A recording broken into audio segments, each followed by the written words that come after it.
mean, it works. So the first time I ever used YouTube Live, it just straight up didn't work. I wonder if Well, Craft that's Lab good. is Craft Lab in here. Let me check. Apparently the participation list is 0 now. I wish I could see all the people like we had in Twitch. Yeah, it does say we have 4 viewers. Hmm. There's closed captions. Oh, I'll bet you that's totally not going to be like legit. That's kind of nice. I mean, in a weird way, you can pop chat out into its own window. Yeah. I like that. Oh, these are all settings I have to set up before we go live. Okay. Interesting. But yeah, the first time I ever used YouTube Live, I tried to stream video games on it, and it just straight up didn't work. That was like, man, I want to say like 4 or 5 years ago, though. Maybe even longer. It was longer ago. That was right. That was before you started at Macrofab, actually. So it was quite a while ago. Oh yeah, that was a bit. Um, but yeah, it just would just keep dropping you all the time. Apparently, it's a lot better. Um, it does seem to have a higher bit rate, so we're less like blocky, which is good, I guess. Yeah, that's great.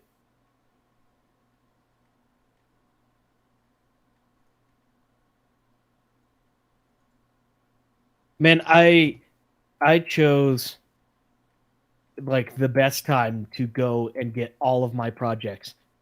So my 8020 aluminum is stuck at the Denver freight shipping hub, and it's been stuck there for almost 3 weeks.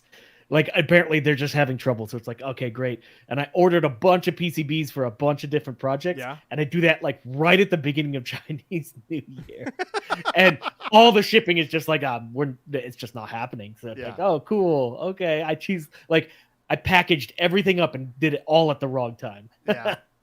Oh man, that sucks. Yeah. What I've I've realized that like okay, I don't have like none of these projects are in.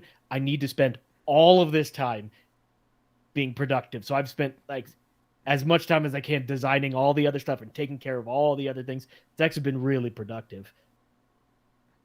As opposed to just being like, well, I'm just waiting. Go play video games. A little bit of that. I play video games quite a bit less than I used to. Yeah, I don't know. It's weird. I go into phases, I guess. Phases of I still get the same amount of like extra work done, like on my projects, and then it's whether or not I get a lot of sleep or not. One difference I think between you and I is I've got a wife that demands attention, and I've got to do stuff with that aspect Yeah. of life as well, and that is an everyday thing. Like Yeah. you have to devote time to that. So I one thing I usually have downtime in the summer. Summer just is the time that I tend to have downtime. I'm considering streaming the first 5 Metroid games. Like All just 5 of them? knock them all. Well, the thing is that they're not that long. Yeah. Every single one, and like I wouldn't play the original NES version of it. I'd play Zero Mission, which is the Game Boy Advance version of it. It's Okay. the same game, but it's modernized. Like watching the very first Metroid would be brutal, and playing it would be even more brutal because it's just one of those games. But I think that would be so much fun. I would Yeah. love to do that I wonder because I can beat Super Metroid in an hour and a half. Like these are like mostly like 3 or 4 setting games. Yeah, we've always talked about revitalizing DGN. Yeah. But I don't know if that's something project you ever want to work on or whatever. There's so many projects. There's I so would many love other to work projects, and that seems like, so those in chat, DGN is an experiment Steve and I tried 6 years ago at this point. on. Yeah. 7 years ago, I think. And where I guess we were watching a lot of like Game Grumps, like that kind of like Let's Plays was And GDQ. and GDQ, yeah. Those kind of they've existed for a while at that point, but they were starting to really gain steam at that point. And I guess Steve and I decided like, hey, let's just, and this is also this is actually right around the time we started the podcast too. So we were just like experimenting with recording stuff and editing and Figuring it out. yeah. And we recorded a Super Metroid series, which is still like some of the funniest shit. I actually still go and watch it, Steven. Oh yeah, it's I still great. go back and watch it, and I'm like, this is still my favorite playthrough ever. Because I've seen a lot of like speed runs of that game and just normal casual plays of that game. It is still my favorite, and it's listening to myself half the time, which is really weird because usually I don't like listening to myself. Yeah. Like I don't. By the way, I don't listen to this podcast. Some people will go back and listen to their podcast. I just can't do it. I think in 363 episodes, I may have in total listened to one episode. An hour out of. Yeah, like going back and being like, what did we say about this? Or what was this one thing we were talking about? Like searching for something we said. Okay, like, I've done that total, before. I probably listened to. Yeah, I've done that. Like go back and find information. But I'm not doing it just to listen. No. I'm like, oh, we talked about this one part. What was that part? Like I'm scrubbing back for like building notes or whatever. And the only thing I do that in stuff I create, like if I've written and recorded a song, I like listening to my own music because like I wrote it because I like it kind of stuff. I know a lot of people who are like, I can't listen to my own music, where they'll like present it to other people and they don't. No, I like my own. Like I like it because I wrote it. Like I'm gonna listen to it. But yeah, like podcasts or other things like that. Occasionally, I'll go to I'll watch clips of DGN just because it was funny. That was so much fun.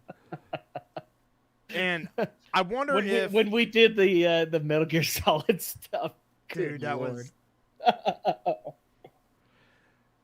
man, I wonder if, because I've still got those files kicking on this computer. I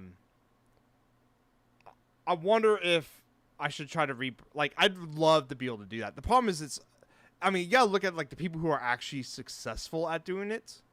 Yeah. It's an entire full-time job. Yeah. And yeah. I think that's the problem is we just don't have no offense, Steven, I'd rather go work on my car than record videos for video games. There's no offense because there's a lot of other stuff I'd rather do too. And that's the sad thing though, because we were talking with Roz, and Roz would be like, yeah, we should stream it, blah blah. I'm like, I don't think people really care though. Watch that stuff. And like the only way I get people like to watch my my charity streams because it's a charity stream, and I do it once a year, and so that's a different thing. Like I even try to get back into streaming games like once a week, being like, hey, Wednesday I'm going to stream for like 3 hours. I did it twice. And I'm like, I'd rather build something and put it on my blog now, which is, it's a shame because I love streaming. It's just no one pays attention anymore out there. So like if you said you were going to stream like Metroid, I probably would just sit down and watch. Yeah, and I'm thinking about just scheduling it and just saying I have to do it, and then it just happens, and it's like a one-time event thing. I think it would be really fun. What if you did it during like Extra Life? I guess I could. Yeah, sign up for like do a charity stream. It's probably like So November 5th or 6th this year. one the thing I have to figure out is some of the games I would want to do via emulation, and Mm-hmm. I don't know if they support that They support that or allow for they that. do. Yeah. They do. Yeah, don't worry Okay. about it. Okay. I'd have to look into it. Yeah. Yeah, I mean, I think like a lot of the bigger channels for Extra Life, all they do is stream like they play like the classic, NES games and stuff, which are all emulated. Okay. Yeah. Yeah. I mean, I would be fine with buying whatever game is emulated. Nah, I would just emulate it. The one of the games I want to play is Metroid 2, but I want to play the fan remake, and it's a full from the ground up remake. And like it's not sanctioned by Nintendo or anything Yeah. like that, but it is arguably the best in the entire series, and Nintendo didn't even touch it. We should do. This is what we should do, Steven. We should we should turn the Extra Life thing into an Extra Life team, so I can put you as a participant, and then we can do a Twitch. They do a co-op stream. Oh, okay. Where like, so if someone goes to your page or someone goes to my page, there's like these people are playing together button, and people can click it and they can see both streams at the same time. Yeah, I'm totally down. I think that would be a ton of fun. Now remember, it's 24 hours. Yeah, that part I'd have to figure out. I mean, technically you don't have to do for 24 hours, but that's my shtick with it is, it's a 24-hour event from Extra Life, so I try to do the full 24 hours. I wouldn't be able to do all 5 games in 24 hours. Is my audio kind of quiet? Probably, which I probably just have to do this to Steven. Now I'll talk, Steven. I'm talking. Hey, you're bringing Now. me down and then boosting everyone? Well, I was already at max. I brought you down, though. Oh, okay. Hey, Meta, what's going on? You done with work? Yeah, it's 7 o'clock, so it'll be 6 o'clock your time. So I would say if you're down for it, let's plan on it. Like I would love to participate and do that. That's all the way in November, which fine. Yeah, it gives you time to practice and yeah. So let's do that. I think it'd be a lot of fun. So I can change it into a team thing. I can make it a team. I think I can just click a button and make it a team, and then I can just add you under that, and then because I'm going to try to raise 10 grand is what the target's going to be. Well, that would be the way to do it is get a team together. Yeah. Because we ended up raising like 8,600, something like that. Oh, Somewhere was it in that much? range? Yeah. Well, one of my friends works for Apple who donated in Apple matches. So I actually got a donation rolled in like earlier, like mid last week. And I'm like, that's kind of weird to get a donation like 3 months after the events, and it was from Apple. Apple closing out the donation books. Nice. Thank you, Tim Cook. It was directly from Cook himself. Yeah, he signed the check. I'm just imagining now like the CEO has to sign all the checks, so he just has a big rubber stamp all the checks. Oh man. Yeah, we should do that. That'd be a lot of fun. Yeah, count me in. I'm All right. 100%. Because we could do. I think it's called a squad stream. I think is what it's called.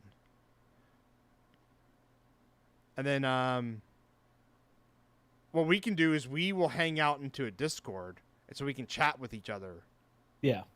That whole time, dude, that's gonna be great. Because the best thing about doing it that way too is, my problem is when I had to go take a break or whatever, there'd be like nothing going on.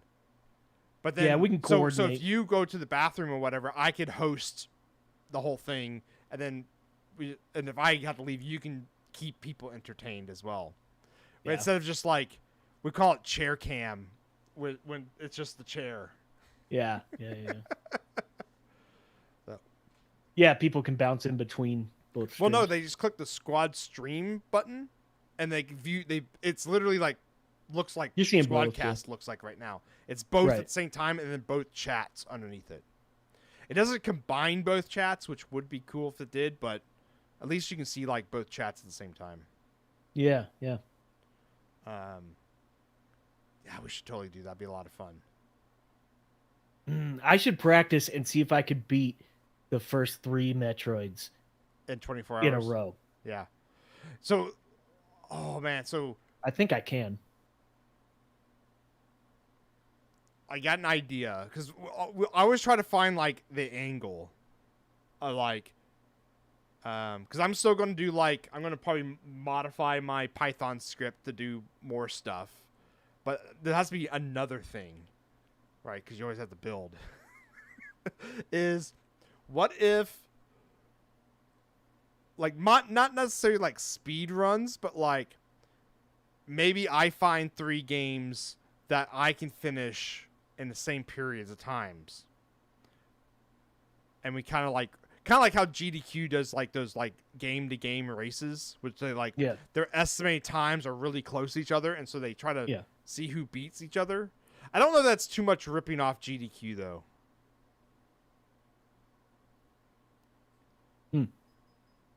All right, now I need to do a playthrough of all of them and record my times. Yeah, and I gotta figure out like I gotta figure out what games I kind of want to play. I guess I don't really have a strong feeling of which game to play yet. Octopath 2. 24 hours? I bet you could do it in 24 hours. I bet you could. Yeah. No, I don't want to play like Oh, Battletoads, hell no. That game.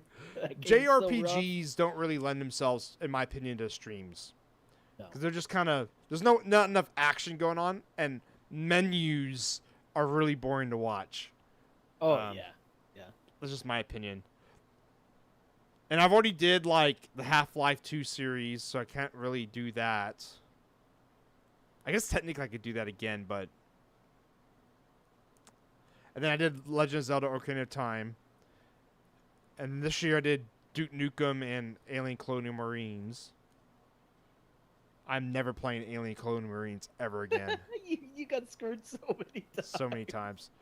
And then we played Duke Nukem, and then that was like perfectly fine. The game that was supposed to be like the worst Broken, yeah. was perfectly fine.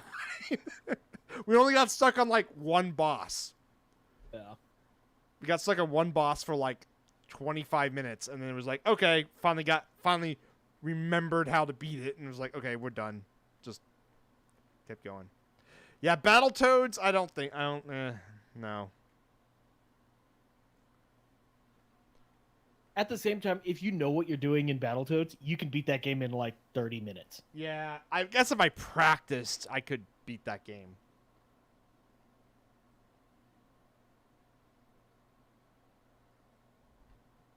There's always like BioShock. The problem with BioShock is I love that game a lot because of the story. I don't like that game because of the shooting mechanics, because they're very clunky. It was very a Gen 7 console game, and trying to play it on PC is very clunky. And so once I like play it twice to kind of get everything from the story, I kind of like, I'm not really feeling playing that game again.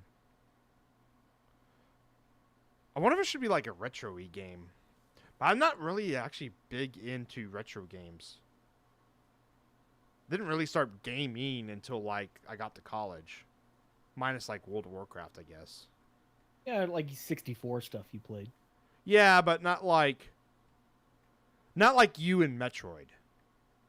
Like I don't have any games I got from- Metroid when I was 12. Yeah, like I got a 64 when I was like 12, 13 years old. And we had Mario.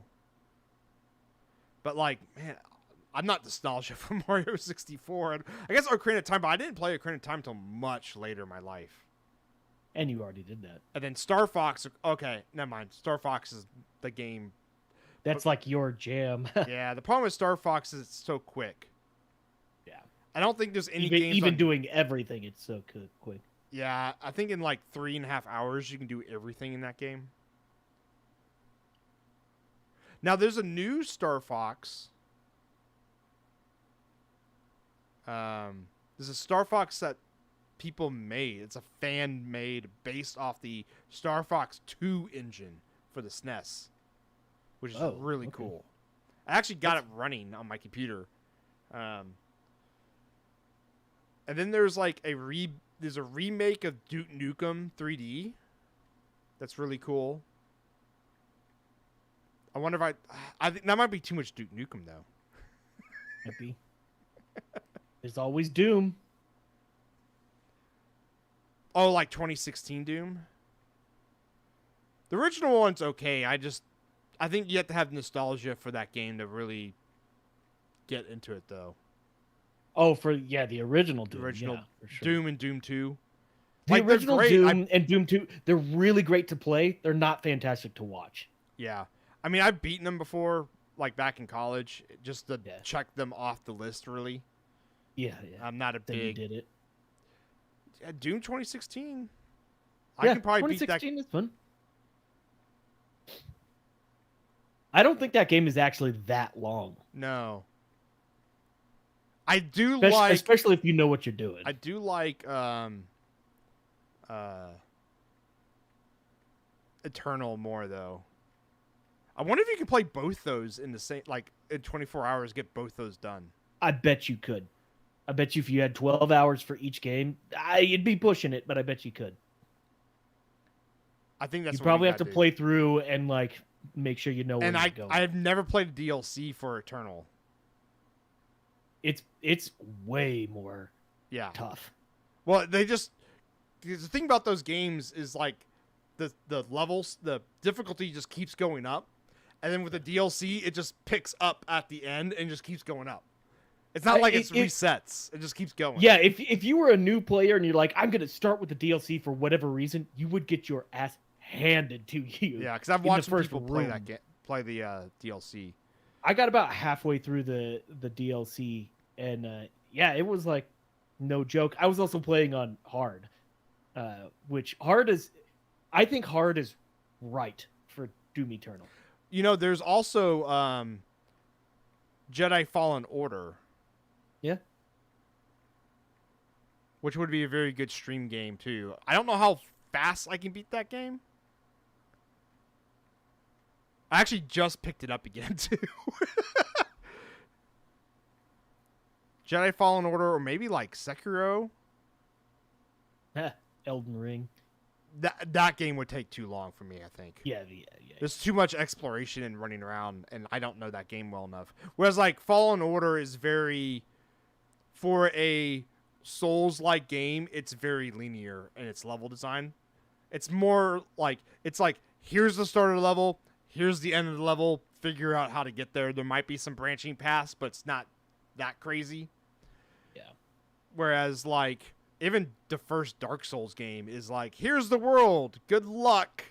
There's like 8 different ways you can go, and 7 of them you die immediately, and the other one just slightly slower dying. Dude, I think I found it. I think doing Fallen Order, because Fallen Order 2 comes out soon. I'll do the first one though. And play it on like Grandmaster, which means I'll die a lot and have to take a lot of shots. Yeah, we'll do that. So I'll run through Jedi Fallen Order, figure out how long that the game takes me to play now. And then I can dress up as like, should I dress up as a droid or like a gonk droid? You just get a trash can. And lift the lid. And the lid's open. Just like a trash can from like Taco Bell. Yeah. You know? Yeah. Like one of those Rubbermaid. And I'm just sitting here like this. I can't move the entire time. And I just go gonk. Gonk, gonk. Gonk. Every so often.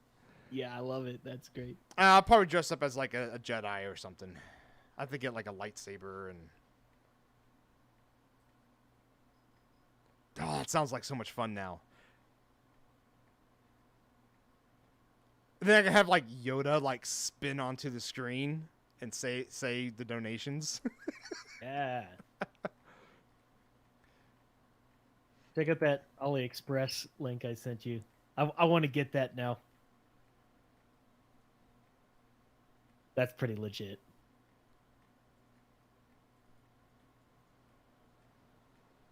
Where'd you send it to me? Oh, I'm sorry. I put it in Squadcast chat. Oh.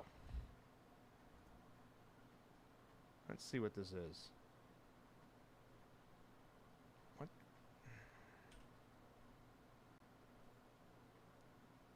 Super Metroid Classic video game poster. Oh, that's cool looking. Yeah, it's the Doom. It's $8. You should just $8. Buy it. Yeah, You should just buy it. The one that's regular poster size is $20. Maybe I'll snag that. Yeah, That's super legit. that's really cool. I wonder who's the original art though. I would do a reverse image search and make sure that's just not just stolen art, and find who the original artist is. I bet you they're not selling it for $20. It's AliExpress. Yeah. Who knows? Who knows? All right, I'm gonna go to the bathroom and let's start the podcast. Yeah, but we should probably do this podcast.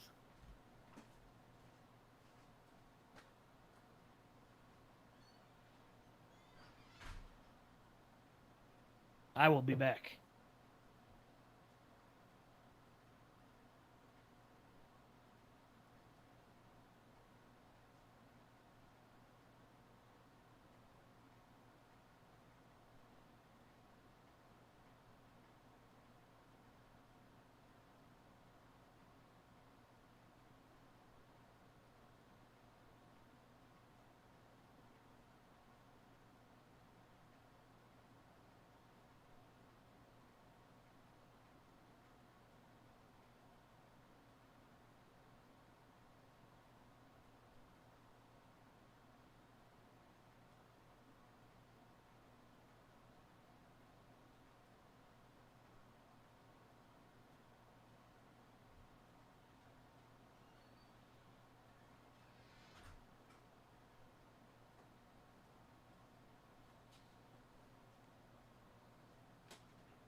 Okay.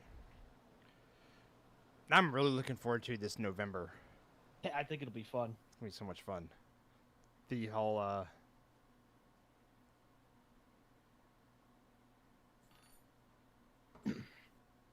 For Extra Life. Yep. And I think Fallen Order. I gotta see how long it takes me to beat that game. Got a playthrough to do. Yeah. And on Grandmaster. Which would be a lot of fun.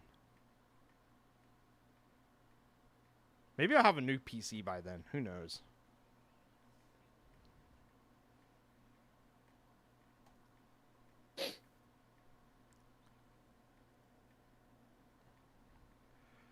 Welcome to the Macrofab Engineering Podcast, a weekly show about all things engineering, DIY projects, manufacturing, industry news, and breadboarding circuits.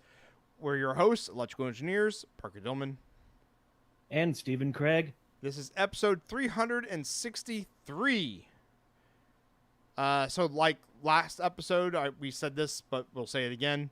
We'll probably keep saying this until the Until event it happens. until it happens. Yeah.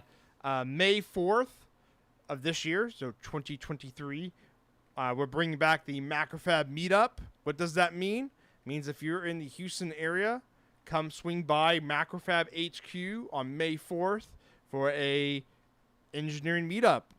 We don't know exactly what we're going to be doing. We'll probably have some talks. We'll have some food, some beer, good times. We used to do this back when Steven was down here in Houston, and it was always a lot of fun. Usually we would have like about 40, 50 people show up. I suspect we're going to have more now because Macrofab's gotten a lot bigger. And we actually have more space to do an event like this too now. And you get to have even if you're not in the Houston area, it's worth coming out for. It's a lot of fun, and it's really good for networking too. If you want to meet some other engineers, and I guess when we were doing it, I mean, I remember filling the entire room. There was at least 80 people there. Yeah, so sometimes we had a some of the lot of higher people ones. show up. If we had a good speaker. We're still trying to figure out what we're actually going to do at the event, if we're going to do speakers or anything like that. Like some ideas I tossed out was like a live podcast, which means we'd have to fly Steven down. But we got a couple months to figure it out. I'm not opposed. Yeah. There was also, if I remember right, there were some tours of the Macrofab facility, which is fun because if you've never seen an electronics manufacturing assembly line, that's kind of fun to see. Yeah. And it's going to be our new facility, so it's going to be kind of spacious. Even when we were doing the tours at our current place back then, it was already kind of packed. Now it's even crazier at our current place. I'm sure. So I can't wait till the new facility opens up. I think That's happening soon, right? Like early February. Like actually have like movers Like and dates in a week or two. Yeah. I'm like looking at all my stuff that I have to pack up, and I'm like, oh no, so much stuff. I remember just the move from the old Hutchins location to the location you're at currently, and how much effort we had to put into making sure it happened in a short period of time. You know, because we did it in the middle of production. And that's what we're doing now. Well, yeah. So we're moving one line over, setting it up, and then running that machine, run that line as we leapfrog it kind of thing. Leapfrog the line over, next line over. So it's not gonna be too bad. We'll see. I remember distinctly. for whatever reason, this is etched in my memory. We had a meeting with a handful of people who we all volunteered to.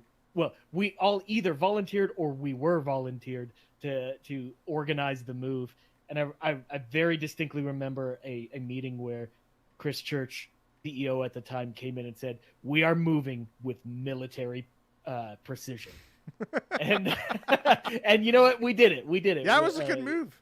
It was like 5 days, but if that too. Yeah. We'll see how this is going to go. I think it's going to go well, especially since we can set up more stuff at this facility ahead of time. Whereas like last time we kind of had to move and set stuff up at the same time. Whereas like now I have all electrical boxes put in, all the plugs made, everything's got airlines already done. So like machine goes down, gets plugged in. With the old room, like getting the compressor into the room was like cool. We got the compressor in.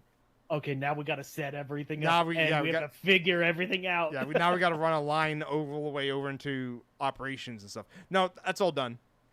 Already got that done. Nice. Really looking forward to it. So, and then also in the future, but near future, because it's next week, we're going to have Misha and Chris back on the podcast. So Misha is our CEO at Macrofab, and Chris is the other co-founder and chief product officer. We're going to be talking about, I think the topic is, unless they change it again on me, because it's already changed twice, is the state of digital manufacturing landscape. And that is not something they wrote. That's something I made up after, like, Misha gave me, like, a whole paragraph for what he wants to talk about. And I'm like, I think this is what this means. Misha and Chris are really good at having their finger, their thumb on how things are going. I mean, it's their job to do that. So I'm looking forward to this one. It'll be fun. Yeah. So that's actually part of the reason why those that are listening to us on their podcast device, like on their phone or in the browser, that just download the episode, they don't know that. So we switched from, on this episode, we switched from using twitch.tv as our live streaming platform. We switched over to YouTube. And unfortunately, there's not a cool like YouTube URL yet. I got to go figure out if there's like a way to make a direct URL that's always like the live stream. But we switched over to YouTube because all our video content for Macrofab is on YouTube. And this, like, next week is going to be like the first like video I wanted to make sure that was on YouTube from the podcast. And switching over, just I had to work the kinks out. And it seems to be working fine so far. We've been live on YouTube for like over an hour, and it's been fine. Yeah, actually, so, just a little bit over an hour. So next week, if you want to catch the stream live, we'll have YouTube links for that, and you'll be able to hang out with Parker and I, and with Misha and Chris. Yep. All right, so we have one topic this week. It's a uni topic. Yep. Breadboarding your circuits. Yeah, so this week, surprisingly, breadboarding came up in our Slack channel, our MacFab Slack channel, and it kind of exploded. Well, I wanted to, I needed a bigger breadboard, right. Because my old big breadboard is just gone. It got consumed by Macrofab like years and years ago. I don't know where it's at anymore. It's somewhere probably at HQ. No idea where though. So I was like, okay, I need to buy a new one. And I found one on like Amazon for like $35. And I'm like, the reviews are good. And I'm like, what's everyone's opinion about breadboards? And then you ask a room of 12 engineers how many, what's a good thing or what's a bad thing. And you get 12 different opinions, right? You get 20 opinions. Yeah, you get 20. Yeah. Because they always change their mind halfway through while listening to someone else, right? Right. And I ended up buying that one because, like, one suggestion was like, oh, yeah, buy the 3M one. And the 3M one was like $300. Actually, I did seriously consider buying it, though. Just to say I had a 3M breadboard. But I'm like... Just to say that you spent that much money on a breadboard. And I could wear it like how Flavor Flav wears a clock. I could wear a breadboard. Yeah. Oh, a 3M breadboard. Yeah. I could back in college I could have totally seen somebody do it. Oh. Like there were some people at school that just owned the fact that they were electrical engineers. Really? And like I was a little bit jealous of them. Because like it's just like you just don't necessarily care what people think about you, and I respect that. And I didn't buy it because I'm like, Parker, the $35 one's gonna work fine. And guess what? It does work fine. And okay, so when we say the word breadboard, what comes to mind for you? For me, it's a grid plastic thing that connects circuits together, that has like a substrate that can connect things together. It's what, if you actually look it up, it's called a solderless breadboard. It's the plastic grid array that has like A, B, C, D, E, F, G, and then all the rows are numbered. Basically, rows are connected, columns are not connected unless you're on the power rails. That's to me what I consider a breadboard. And I think most people would agree with that. That when we say breadboard, it's the thing that you were handed in your electronics lab and told to make circuits on. It's the thing that you plug components into. Yeah, we'll certainly get into that. But we were corrected in terms of when you say breadboard, the qualifier of a solderless breadboard is what we're really talking about. But I think when somebody says the word breadboard, that's what everyone thinks of right away. Yeah, for me, the soldered kind of breadboards, I call those proto boards, and that's like And I call them perf boards. perf board. That's also another name: perf board, proto board. I think proto board might be like a trademark term, like Xerox. I've also heard Vero board, which That one is definitely also is the trademark one. It is, yeah, yeah. Because I think that's actually a manufacturer of that kind of material. But what those are like the one-sided. I guess they could be two-sided. But it's a piece of FR4 that just has a grid array of through holes. And they do make some versions that are like you could put like SMT parts on them that kind of like have areas of like breakout areas. We'll get more into that later though in this breadboard topic, I think. But I call those perf board, proto board. That's a different topic though. But that's technically still a breadboard. Right. But they also they come in so many different flavors. Like you can get them with different interconnects. I've seen them before where they have like card edges, so you can do that kind of stuff. I in my opinion, that's a different style of prototyping outside of breadboarding, because that still requires you to solder, and it becomes more of a permanent style of circuit construction. Whereas breadboard to me is the plug it in. If you don't like that value, unplug it, plug another value in. That's a breadboard in my mind. Yeah, I agree there. So why even do breadboarding, especially nowadays where getting FR4 for like getting a custom PCB is so inexpensive nowadays? Why even do it? That was like the biggest, like, people were arguing in our Slack channel over whether or not breadboarding was still a viable thing anymore. I really love the conversation because the thing about it is it depends so much on what your intent with a breadboard even is, or what your breadboards are not like a simple solution to any circuit design. Like they're kind of one of those things where it's like if you know you can use them, then they're really useful. But also, it's pretty easy to figure out when they're not going to work for you. And so your perception might be that they're crappy or they're bad or they're useless if the majority of the stuff you designed couldn't be on a breadboard. Mm-hmm. But the thing about why even use a breadboard, to be honest, I'm in the camp that they are a time saver. Even though it doesn't necessarily feel like you're getting the end product, I think you can come up with a bunch of solutions very, very quickly on a breadboard, and you can test your ideas way faster than spinning up a board, then waiting for it to come, and then starting the polishing. Yeah, I think you can go right from concept to polishing way faster. I use it as, we'll get more on this like later, but I use it as a way to check kind of like my net lists in my schematic. Because it's one thing to like build your schematic and then then you have to do a layout to get your board made, and then if there's something wrong with your net list that your schematic made, then you got to redo your layout. So it's a good check to see if your net list is correct. And funny enough, on my cat feeder unreminder, I had an error on my net list, and I would have spun the board and had to make a Rev 2. Yep. And this is one of the ways how breadboarding is one of the ways how I make sure my Rev 1 is actually going to work. Like, I think it's so weird.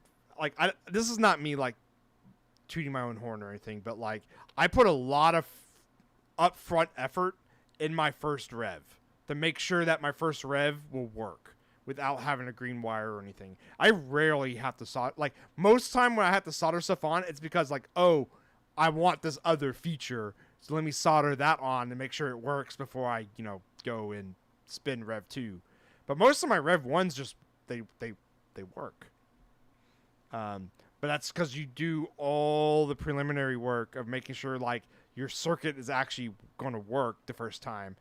And yeah, basically like my on my oscillator circuit, I had the capacitor for the comparator oscillator I had the capacitor. It was connected to the output and the negative. What do you call the negative input on a comparator? There's a special name for it. The inverting terminal. Inverted terminal. I had it connected there, and the output, and it should be connected from the. It should have been to the inverting terminal to ground. And I basically, when I transferred the schematic over, I just drew the schematic wrong. Yeah. And that's all it took was just, one little flip, and it's like, well, that would have. That would have been a cut, trace, and a wire. A cut, trace, and a wire, because it oscillated at like 119 kilohertz or something like that instead of 45 hertz. Right. You basically had like ridiculous feedback at that point. It was just feedbacking and just ringing is basically what it was doing. Yeah. and breadboarding allowed you to figure out that pretty quickly, right? Now that only works if you actually breadboard it and then corrected it on the software side of things. I did. Yeah, but, I the funny thing is about that was we'll get to this in a little bit. Okay. Well, so let me give an interesting example of breadboarding here. So, my industry is a little bit, shall we say, unique because I'm designing musical instruments for people. So the design requirements are not as, shall we say, rigid, or they don't necessarily come to me on a piece of paper that said this circuit should do X, Y, and Z. And this circuit needs to oscillate at 45 hertz. It's like, no, it should oscillate in a way that sounds good. Yeah. Well, and I was designing a circuit that needed to have some time-based effects on it. And from the sales and engineering team, it was explained to me like normally it should go, and it legitimately the conversation was like this. Normally it should go pew pew pew, but there should be an extra effect that if you apply a voltage to this one thing, it should go pew. And that's how it was explained to me. It wasn't said like the normal decay should be 1 second from this voltage to this voltage, and the accented decay should be this to this. No, it was explained like that. And so how do you spin a PCB up and like do that? The way I did it is I was like, okay, I need a decay circuit that is voltage controlled. I built it up on a breadboard such that I could quickly drop in resistors and caps and create those two conditions of the regular mode and the accented mode, and then spun that into a board. And I guarantee you I dodged an entire PCB rev by just doing that. And so like I think breadboards are fantastic for that exact example, even though it is a little bit unique. Say you're trying to make a just whatever filter and you put in your values into a calculator. Well, you can confirm it really quickly on a breadboard before committing to a PCB. And when I say quickly, like we're talking about matter of hours or even days versus weeks to be able to go to your boss and say like, yes, I'm confident that this will work. Mm-hmm. I think that's the magic of breadboards. At the same time, something that's nice about breadboards, depending on your setup, is the fact that you can compartmentalize everything. Like if you just need to test the circuit that goes BU, then like you could just build the thing that just does that, mm-hmm. as opposed to having to set up the entire circuit, which I get the value of both sides, but I'm way in the camp of like use them to validate the things that you're unsure about. Yep. And then plug those into your circuit, and then your success rate will be way higher. I mean, that's what I was doing with the cat feeder on Reminder is I built the oscillator circuit. And I made sure the oscillator circuit was working. And then I built like the solar circuit. And even though I'm using a lot of evaluation boards, you can still like, basically I'm like double side foaming the evaluation board down and then having it jumper over into my breadboard. So I can test what its signals are outputting, making sure all that stuff's going to work right. But that was one thing is like I didn't know the oscillator was going to work until I tested it, and then also like my my analog switches, I didn't know. Like one thing we were unsure of is could it handle current going the opposite direction, like an actual AC signal, AC power going backwards, and it can. And but like an AC signal above offset of 0, it's super weird. That whole setup is just so weird, but it works great. It's awkward, but it works. Yeah, right? it works great. Yeah. Turn 2 DC square waves into an actual AC signal. So works great though. Seems to be fine. The but yeah, I was able to prototype all that out and validate it, and like I actually have it on my bench running for like the past couple part of the circuit for the past couple weeks, but I put the switcher in last night, and it's been working great. So like you press the button, it goes into like unfeed mode, and then like the timer trips and goes into feed mode. I'm like, okay, we are ready to commit to FR4 now. We are unreminding. You were unreminding.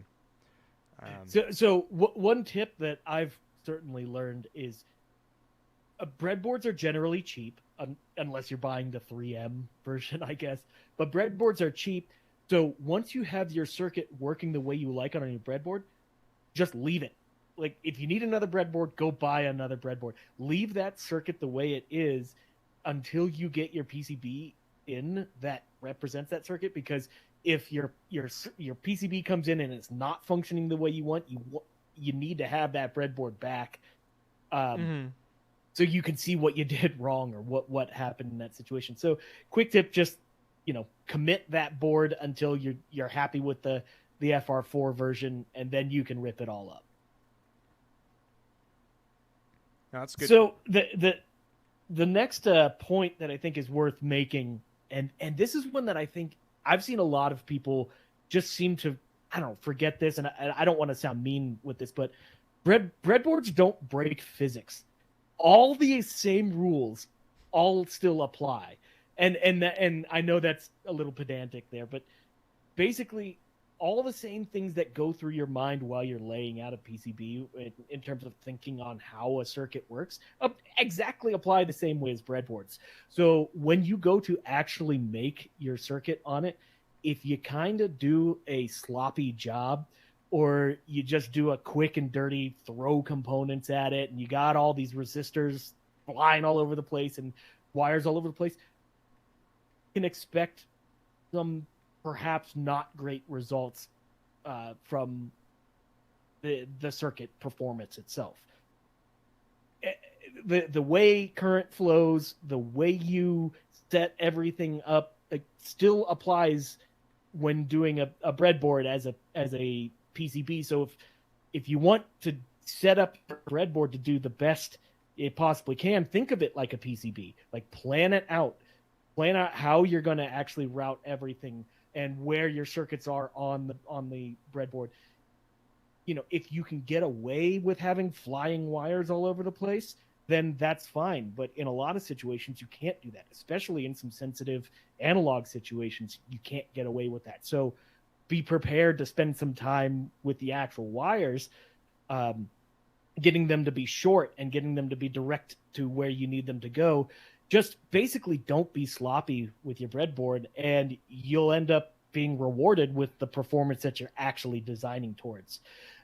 I think breadboards get a bad rap because most of us experience them in a college lab or even like a high school lab situation, where I'm sure you had the exact same situation I did, Parker, where you'd get into the lab and they have this box of just these brutalized resistors that they hand you, and just these wires that you're not even sure if they're broken or not, and they ask you to make something out of them, and you spend half, if not more, of your time just trying to get the circuit working when you're dealing with garbage, basically.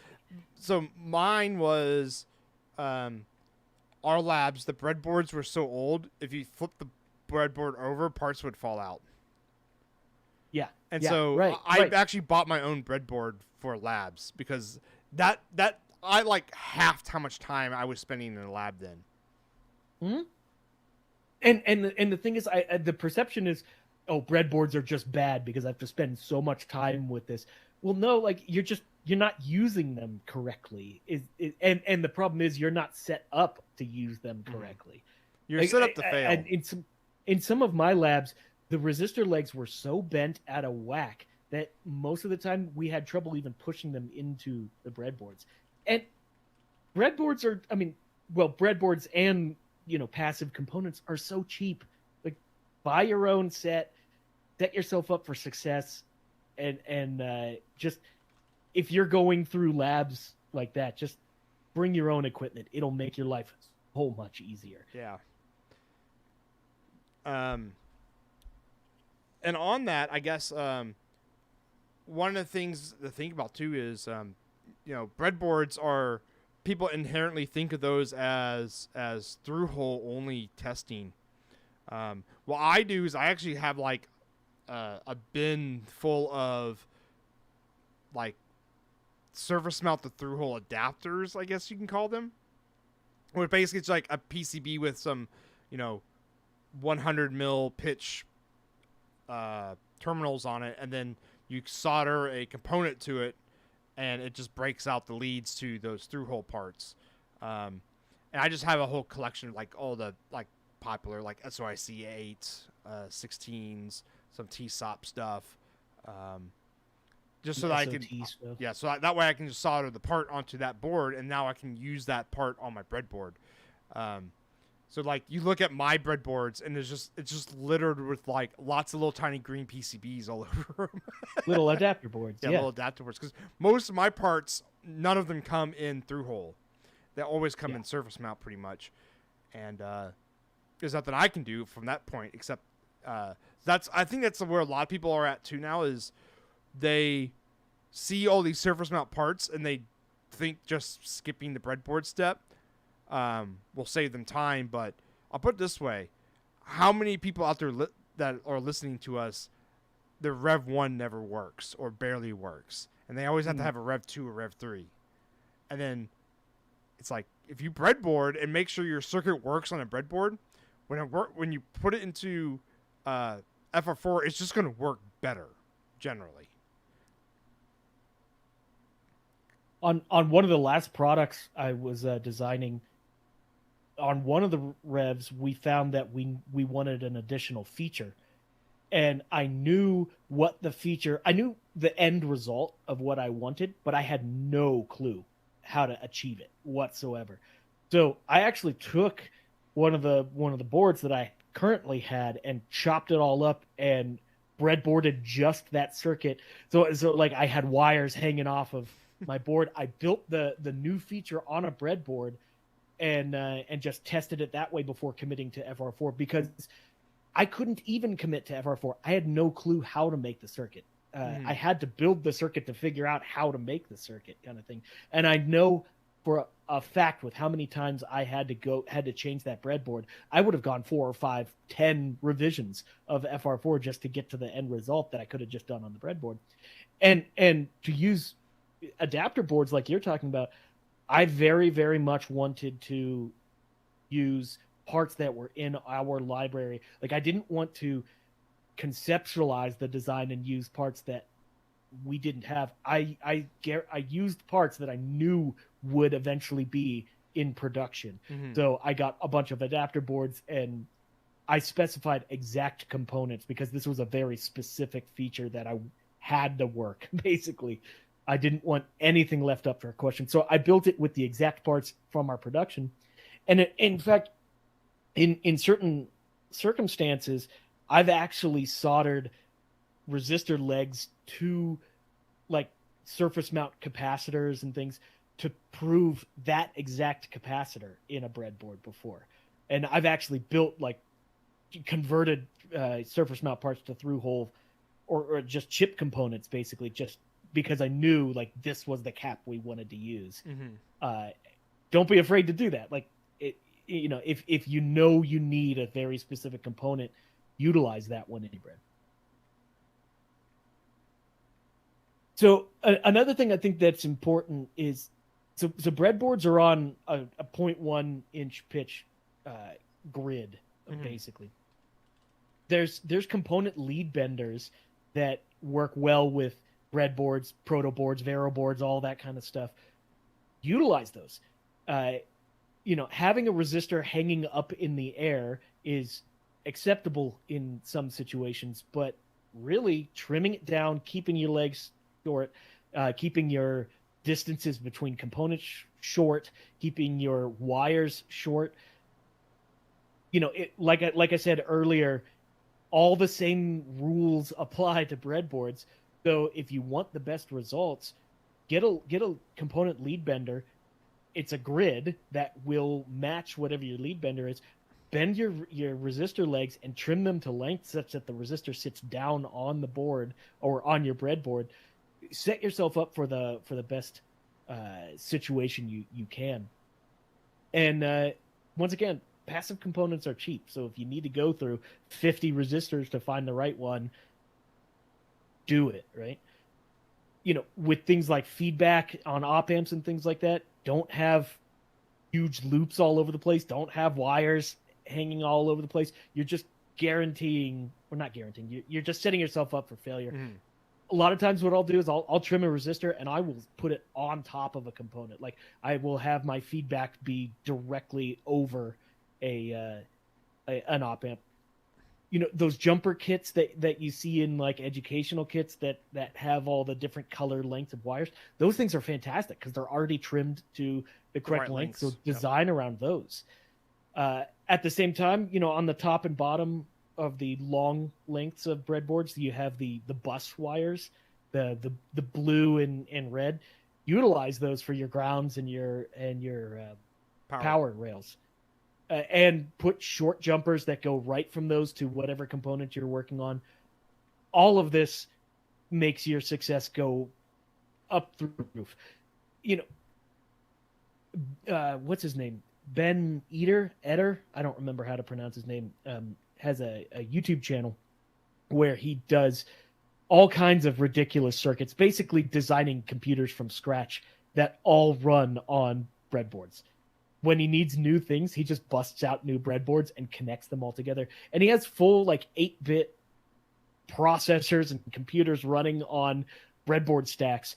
And one of his most popular videos, he designed a full-on video card that connects to a monitor and displays images from memory all on a breadboard. So like whenever people say like, oh, you can't do high speed stuff, you can't do digital stuff, you can't handle all of this, all your parasitics are going to get in the way, like, go look at this guy's videos. Like, you can do it if you build them all right, and if you look at his stuff, it's gorgeous. Every wire's trimmed to length, he bends nice 90s and stuff like that into them. It's just everything is clean. Most of the time, if you see something that looks clean, there's a higher likelihood that there's a lot of effort put into it and a lot of thought that was put into the routing of everything. And an old engineer that I worked under had a really great way of looking at it. He said, if you can make your circuit work on a breadboard, it's almost guaranteed to work on a PCB. Mm-hmm. It's harder to make it work on a breadboard for sure. Yeah, my all my resistors are totally just like flapping in the wind on a cat feeder and reminder. But most of it, most of it is digital circuitry, which is a lot more tolerant of that kind of stuff. It just depends. Yeah, it just depends. And like the oscillator circuit, it's like, it's just a square wave. Like, it's gonna have a bunch of harmonics anyways, so it doesn't really matter too much. Like I said, it depends. If your circuit needed it, then do it. Yes. And mine didn't need it. Well, this thing is, I knew this is actually the interesting thing is when I first breadboarded mine up off my schematic, and I had that error in it where the capacitor was not terminated in the right spot. I was about ready to blame the breadboard. Because I took it off of one breadboard and put it on my new breadboard, and it stopped working. Because when I pulled it off, I had it wired the correct way, the capacitor the right way.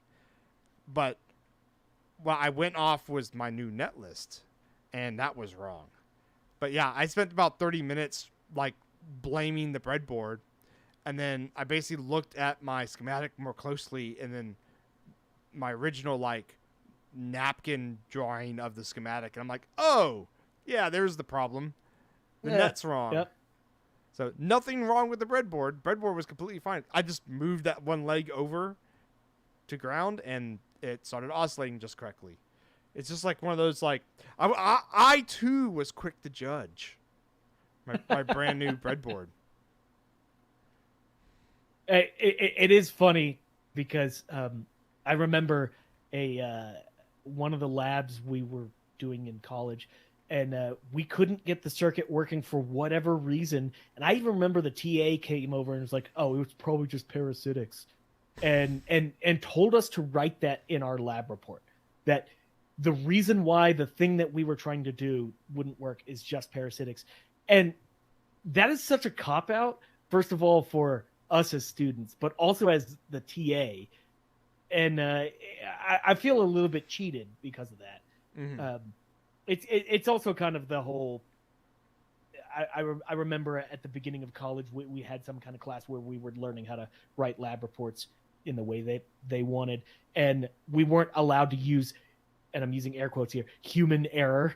If anything went wrong, we had to explain it. You can't just say like, "Oh, we messed up." Well, how did you mess up? Mm-hmm. And I feel like just saying, "Oh, breadboard" or parasitics is the problem. Well, no, like figure it out. You know, equipment problems.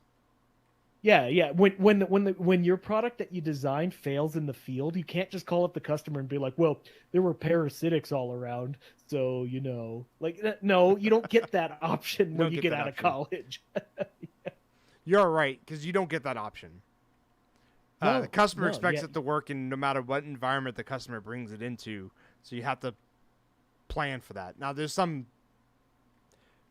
Well, if they take it outside of its operating range, yeah, that's different though. But like, you have different like levels. Like, right, you have industrial, you have consumer, et cetera, et cetera. Like, if you have a consumer device, if a customer brings that into an industrial setting and it fails, you'd be like, "Come on, dude." Right? Like, like you bought something that's a consumer device and you're expecting it to work like in a industrial plant or something like that. Like, there's different that. But the thing is, though, a consumer device in a consumer environment always has to work. You don't get that, oh, they just brought it to, like, the beach one time and it stopped working at the beach. You know? Yeah. I feel like consumer electronics is harder than industrial in a lot of ways. Because with industrial, you get a spec sheet and you hit those specs, and you can tell the customer, like, hit the specs, and they're like, great, happy, thumbs up. But with a consumer, you don't get grace. Like, if anything goes wrong, they're like, this is crap, and this brand is crap. I dropped my radio in the pool. Why is it not work anymore?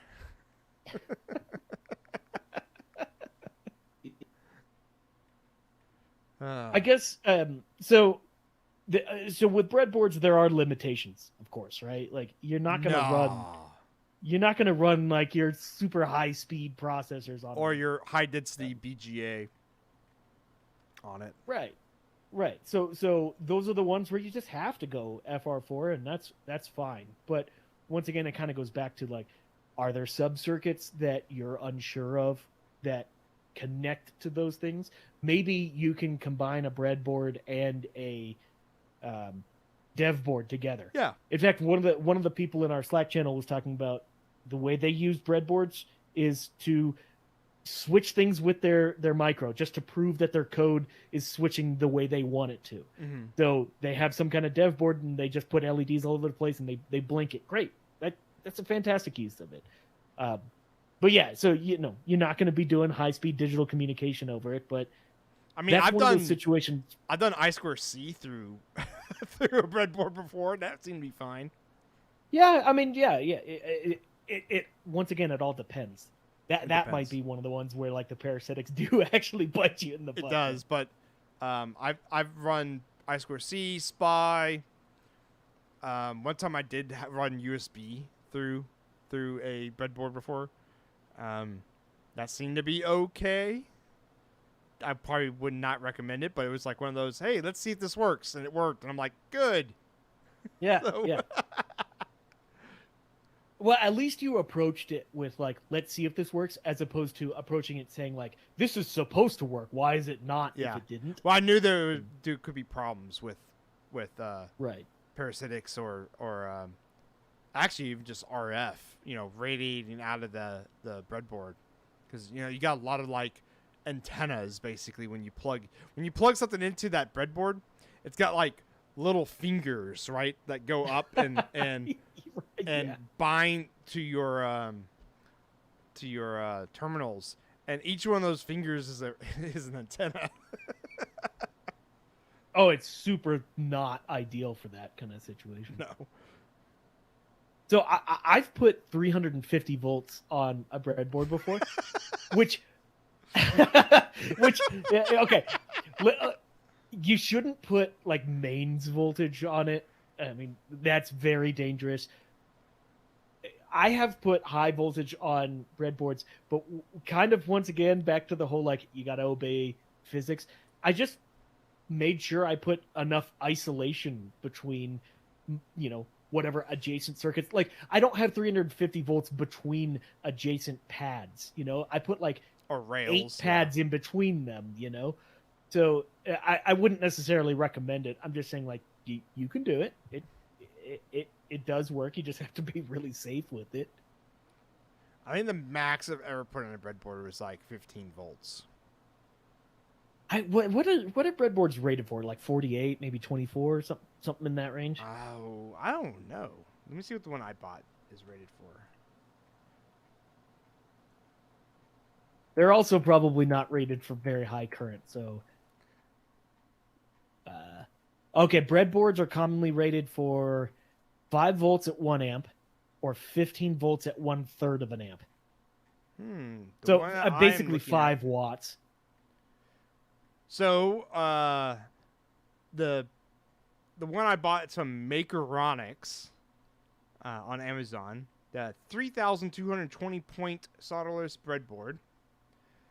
And they don't have any specs in the product description, but in the customer questions and answers, someone asked, "What's the amp rating? Is this safe to use?" Blah blah blah blah blah.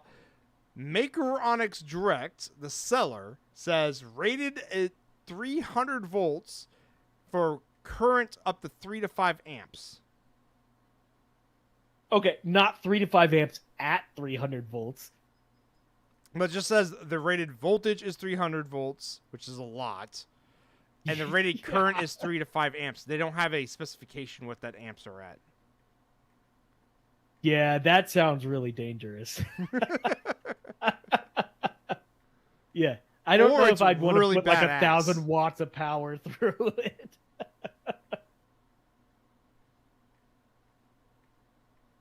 Because I'd be more at that point. It's not really like if the metal fingers can handle the current, because I bet you they totally could.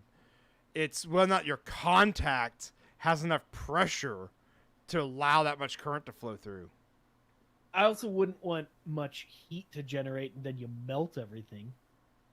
Well, that's what I'm saying, is like the conductor that's actually in there, the metal that's like forming the fingers. There's probably enough material in there to handle the current load and the voltage. I'm talking about like your limiting factor is the fingers contact pressure onto your terminal. Yeah, they're just spring loaded. Yeah, but like that's things like when you look at like terminals that are like spring loaded terminals that are designed for high current and high voltage, like say Wago, was it Wago terminals, they're like the little lever style that you put the wire in and snap it. Like those have a crazy amount of contact pressure inside that when you snap that lever down, so it can handle that much current. And so that's like, I think that's probably what the limiting factor on the solderless breadboard is actually the contact pressure, is because you can't have a lot of contact pressure because then you can't get the terminal into the solderless breadboard. But too loose, you start to heat up by not by having a higher contact resistance. Right. Also, breadboards can get dirty and grimy, and they can get a bunch of finger cheese down in all the holes and stuff, and just nastiness. And I'm sure that adds to resistance. So, if you start to pass a bunch of current through that probably ends up heating up a bit I'm wondering more. what the dielectric constant for Cheeto dust is. Gonna make some Cheeto caps, Yeah. Chester caps. That's what they are. Chester caps.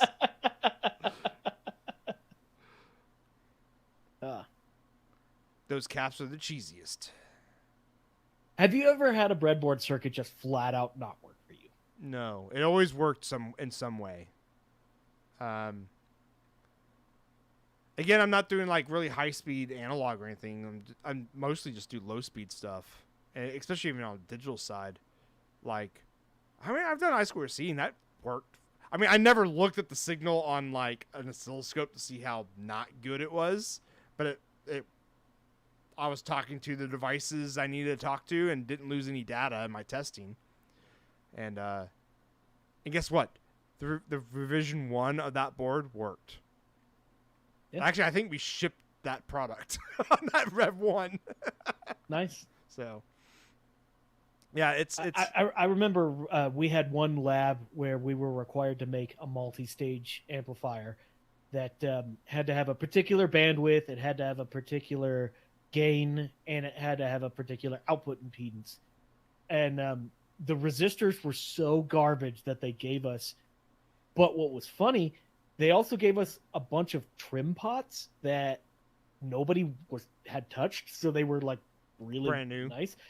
We ended up building the entire amp where we replaced every resistor with trim pots, and we just trimmed everything to be exactly what we wanted and then measured those. And it was funny because in our lab report, we didn't have standard values like, oh, it's a 2.2K or whatnot. Like all of our values were like 10.085 ohms. And like we had like very, very specific stuff. And we ended up getting an A on that one. I don't think the TA ever saw us. Or we were probably like, why do they have all these weird resistor values? But we hit every target by just sitting there with trimmers going away at it. That's one way to do it. Yeah, I mean, it worked. I think in a way it feels like cheating, but I mean, we got the result. Yeah, right? I would recommend if you're a electrical engineer, if you're a brand new electrical engineering student. I guess not many start in the beginning of the year, but if you have a lab, it's your first lab, and they have breadboards and stuff. Just buy a $35 breadboard, and buy a box of capacitors and buy a box of resistors. And like you'll spend $50. It's cheaper than a textbook, and you'll save yourself. You know what's also another thing is to buy is you can get get multimeter probes. You don't need to get a multimeter, just get the probes, and then get oscilloscope probes, like simple like 100 megahertz oscilloscope probes, because I had a bad oscilloscope probe once too, where the ground wasn't actually attached, and so like it was just reading just garbage all the time. And by the way, background radiation of the universe. Always background radiation of the universe. Always check is put your probe on that 1 kilohertz signal that your scope generates out the front. Even at my home lab, that's the first thing I always do. Is I put my probe into into channel 1, and I touch it to that to make sure that I get a 1 kilohertz through my probe at whatever amplitude it should be at. Usually it's like 1 volt. Make sure it's bang on perfect that way, and be like, okay, good. I am calibrated. I felt like it was a travesty that we first had to figure out why our equipment was bad to be able to figure out how to use our equipment. Yeah, like, that just feels like crap. Like, I mean, I'm spending this much money at school. Can I not just have some okay resistors? You know, well, why do I have to figure that out? But then again, like, so much of engineering is that like you got to figure it out yourself. You know, I think it's the crusty professors wanting us to suffer like they had to suffer. Someone can break that mold. Yep. You know. I don't know. Listen to us. Go buy stuff. It's not that expensive. You know, we And always talked it'll be about this, but we successful. should probably. It'd be really cool to put together like a. You're a new. I don't know how many electrical engineers listen to us that are like fresh, like in college still. I don't know what. I don't even know what our demographic is. It'd be interesting to find out. Yeah. How Yeah, many I people? don't know. Here's a survey. Maybe it's a bunch of old graybeard professors. Yeah. Could be. How many? How many? Here's a survey for a survey. How many people out there would do a survey if we put one out there?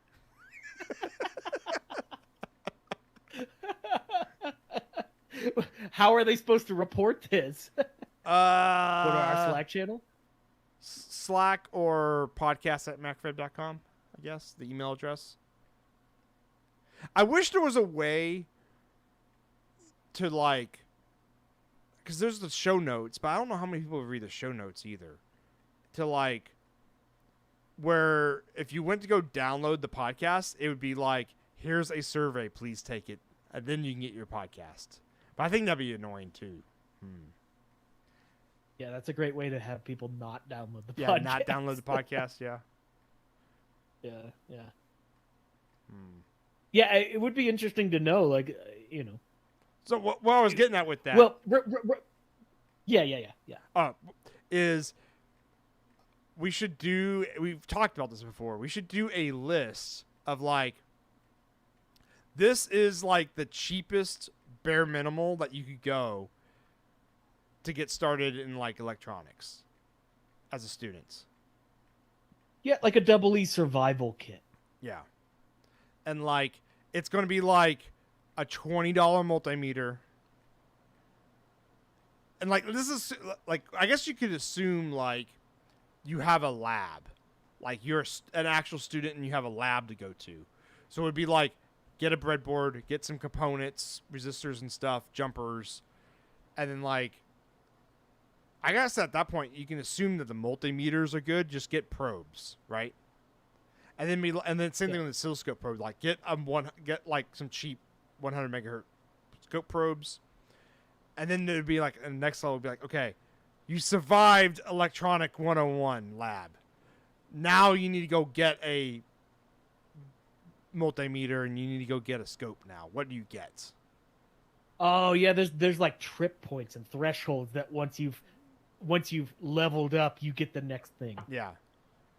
Because like I think the most important tool for an electrical engineer is like a DMM, a digital multimeter. It's like that's probably the number one tool. Even a $20 one is like the most I think important it's thing. ubiquitous. I think that applies to all variations of double E, and on above and beyond that, like that still is useful throughout your house, even if you're not doing engineering stuff. Exactly. Like you're not going to go take a scope and plug it into a wall socket to see if the wall socket has voltage on it, right? Done that before though. I'm sure you have. Yeah, because I didn't have a multimeter. Why didn't I not have a multimeter? So you just brought a scope over the wall? I think it's actually because my multimeter's battery, the 9-volt battery in it was dead, and so and I still needed to measure it to see if it was working or not. I love it. That's great. Because that's actually one thing is when I do electrical work around the house, I always make sure it is turned off before I touch it. Oh, 100%. And so I'll turn the breaker off, and I always double check it with a meter, because you never know. It could be on some rando circuit that is not that room, and it's happened before. Oh, yeah. So I recently had to disconnect a handful of machines at work, and we're talking about 3-phase 230 and a handful of single-phase 400 volt, which it's an odd one, but we have 400 volt stuff, and I'm checking every step of the way. Turn off the breaker, turn off the disconnect, check at the breaker, check at the disconnect. Like you can't be too safe. You can't be too safe about it. Yeah. So breadboards. Yeah, we did an hour of breadboarding. Yeah. Almost an hour. I guess the loop around is you could totally, even with everything going surface mount, you could totally use breadboards. be smart about your routing, just like you would do with a PCB layout. So like what I do is I always do my schematic and then breadboard it out, building it off the schematic, that net list that you have there, and see if it works, because that's where you will catch your error there. If you have a netlist problem, you will catch it there because your circuit won't work. And then you've unlocked the secret to Rev 1 working. That's assuming you run it right. Well, yeah, that's true. There's still many pitfalls between the breadboard and the actual. But usually it's like if your EDA tool is going to make sure you follow your netlist, right? It's not an EDA tool if it doesn't. Yeah, but I'm saying is like, as long as your netlist is correct, at least your circuit's going to be connected correctly. So it might not perform how you want it, but at least it should work how it works on your breadboard. Unless you do something really weird. Yeah, unless you just route it like a maniac. Yeah, or or you have a footprint wrong, which we talked about last week, right? Yeah. Okay. One quick last thing. This was actually something my college did really, really well, and I was super happy about this. This was minor, but it wasn't minor for me at the time. They actually the TAs created cables for our power supplies. That one end was bananas, and on the other end they soldered on in a really good way and heat shrunk little studs that you could plug into a breadboard, and they were really well done, and they were beefy, and they lasted a long time. If you're a new student, or if you breadboard stuff on the regular, make a handful of those cables. Banana cables are so cheap to buy. If you can buy the really flexible silicon ones, those ones are super nice. And make some just studs so you can get power into your board really, really easily. So you don't have to do like a custom thing or alligator clip into your breadboard every single time. Those cables were amazing and everyone trusted them. I don't know what it was. Like, everything else was garbage. Those cables were awesome. You just plug them into your power supply, you knew you had power. Yeah, I don't have that cable. I should build that cable because I have other cables that are really important. I do have alligator to that style where like I can to a stud, yeah, to stud. Well, terminals really. Yeah. And then I have micro grabbers to that. Oh, the little dual spring clippies thing. Those things are for like pulling signals off of a evaluation board. Those are the best, because sometimes you just get like test points, and so you have to grab onto the test point.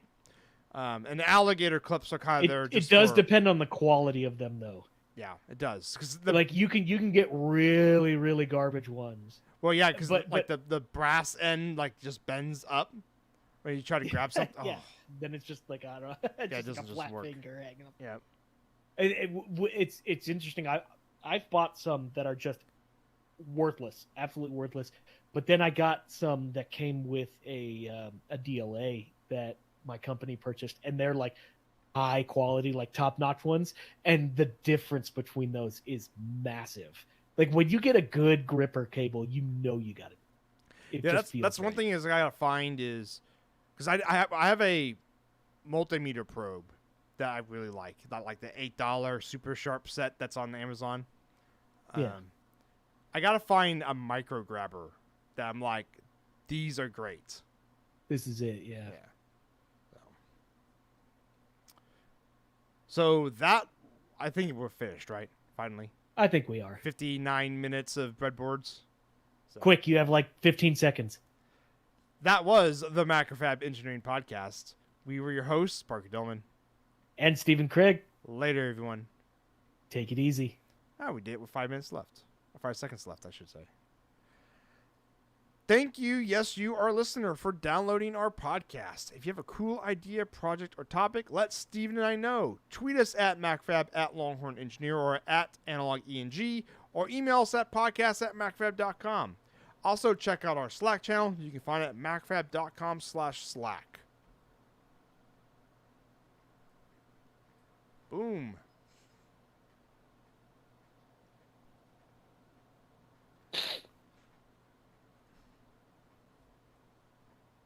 I'm actually really looking forward to next week. The Chris Misha ones are informative and fun.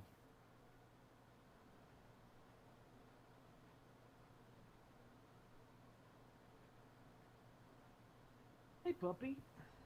Go outside? So, that we had this huge storm here in South Texas. I'll wait till Steven gets back so I can show him this picture.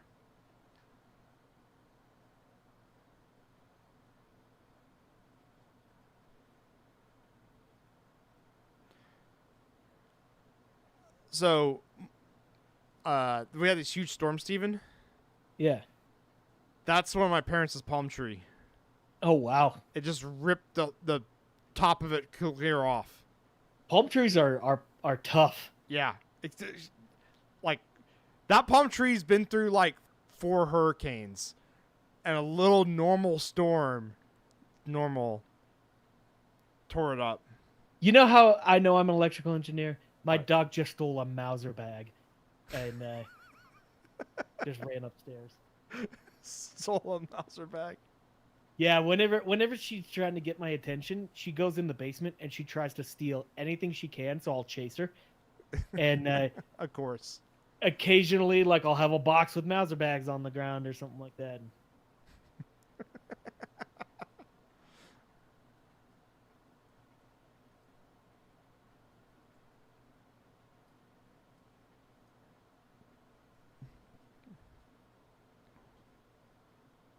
That looks like I got the audio already.